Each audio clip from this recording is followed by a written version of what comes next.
बहुत दूर पेड़ों की छांव में छिपी हुई एक हरी भरी दुनिया है। न शोर, न शहर, न गाड़ियाँ, बस हरियाली, मिट्टी और शांति। इस दुनिया में रहती है एक रानी, न सोने की न ताज वाली, बल्कि मिट्टी की रानी, एक चींटी। कोई उसे देखता नहीं, पर वो हर दिन काम करती है चुपचाप, कभी शिकायत नहीं, कभी आलस नहीं। हर सुबह जब सूरज की पहली किरण जमीन को चूमती है, चींटी और उसकी कॉलोनी जाग जाती है और फिर शुरू होता है दिन भर का एक अद्भुत मिशन। चींटी की कॉलोनी, एक छोटा शहर। चींटी अकेली नहीं रहती, उसके साथ होती हैं सैकड़ों और चींटियाँ, एक परिवार की तरह। हर किसी का एक काम है, कोई खाना ढूंढती है, कोई रास्ता बनाती है, कोई गार्ड की तरह पहरा देती है, तो कोई बच्चों का ध्यान रखती है। ये कॉलोनी एक असली शहर जैसी होती है, बस फर्क इतना है, ये शहर जमीन के नीचे होता है। घर कैसा होता है चींटी का? न सीमेंट, न ईंट, न दरवाजा, मगर फिर भी इतना मजबूत कि आंधी आए, बारिश हो या इंसान की गड़गड़ाती चाल, चींटी का घर हिलता नहीं। चींटियाँ मिट्टी और पत्तों से बनाती हैं अपना घर। छोटे छोटे कणों को जोड़कर बनता है एक विशाल महल, जिसमें होती हैं कई सुरंगें,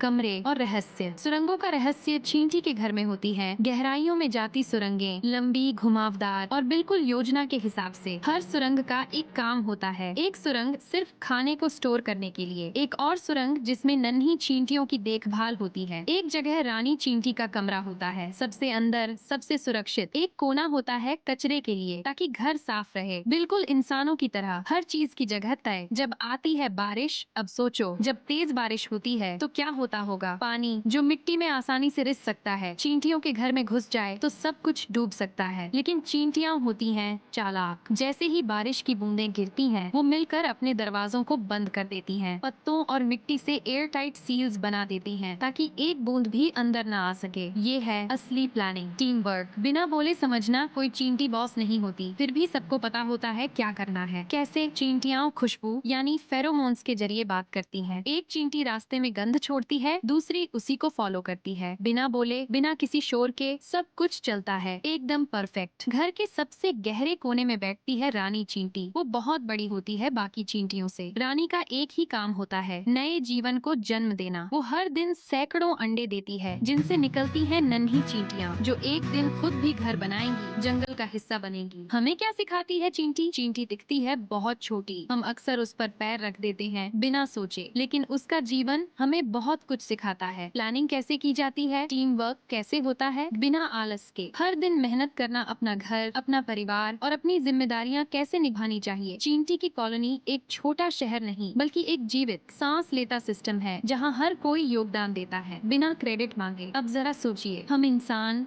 जिनके पास दिमाग है, ताकत है, संसाधन है, क्या हम भी इतनी प्लानिंग से जीते हैं? क्या हम अपने घर को, अपने पर्यावरण को इतनी समझदारी से संभालते हैं? शायद नहीं, लेकिन अगर हम चींटी से सीखें तो शायद हम भी एक बेहतर समाज बना सके। चींटी का घर मिट्टी का होता है, मगर उसमें छुपा होता है दुनिया का सबसे बड़ा ज्ञान। अगली बार जब तुम किसी चींटी को देखो तो उसे मारो मत, उसके काम को देखो, उससे सीखो, क्योंकि ये छोटी सी रानी हमें सिखा सकती है जिंदगी को जीने का असली तरीका। मिट्टी की रानी सच में एक साइलेंट हीरो है।